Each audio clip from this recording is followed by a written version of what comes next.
Breaking news this afternoon, 2 Metro officers have been shot. One of them is dead. It happened at a house in the southwest part of Brian. And Chris, good afternoon once again. We can tell you that the second officer who was shot and injured was brought here to University Medical Center's Trauma Center a couple of minutes after 2 o'clock this afternoon. And we can also tell you that this area was pre-positioned. Now, what that means is Metro police officers were on standby at this area long before the ambulance ever arrived to make sure that this driveway and the area leading up to the Trauma Center, which you see right there, was free and clear. In addition, there were many medical technicians with UMC also out here on standby, so they would be able to almost begin work instantaneously on this officer when he was pulled out of the ambulance. This is video that we shot a little after 2 o'clock this afternoon of this officer being pulled out of the ambulance. And what we can tell you, what you're seeing right here, is that as this officer was pulled out, he was sitting up, not lying down. He was alert. He was talking to the paramedics that pulled him out of the ambulance. And then as you can see as we zoom out here,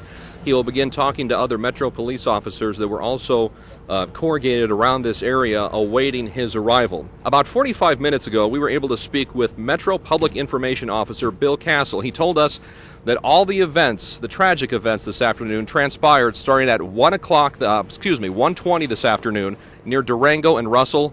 Bill Castle picks it up from there.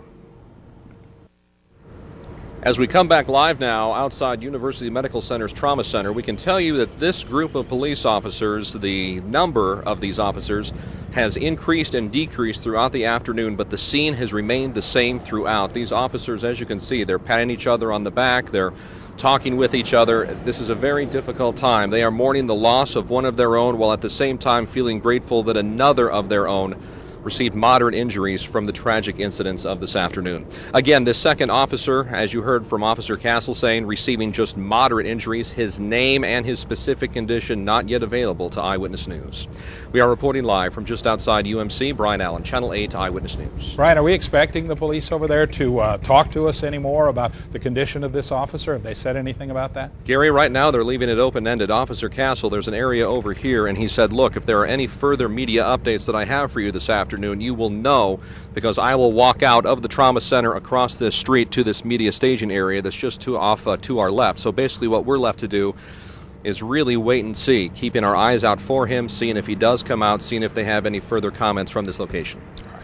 Brian, thank you.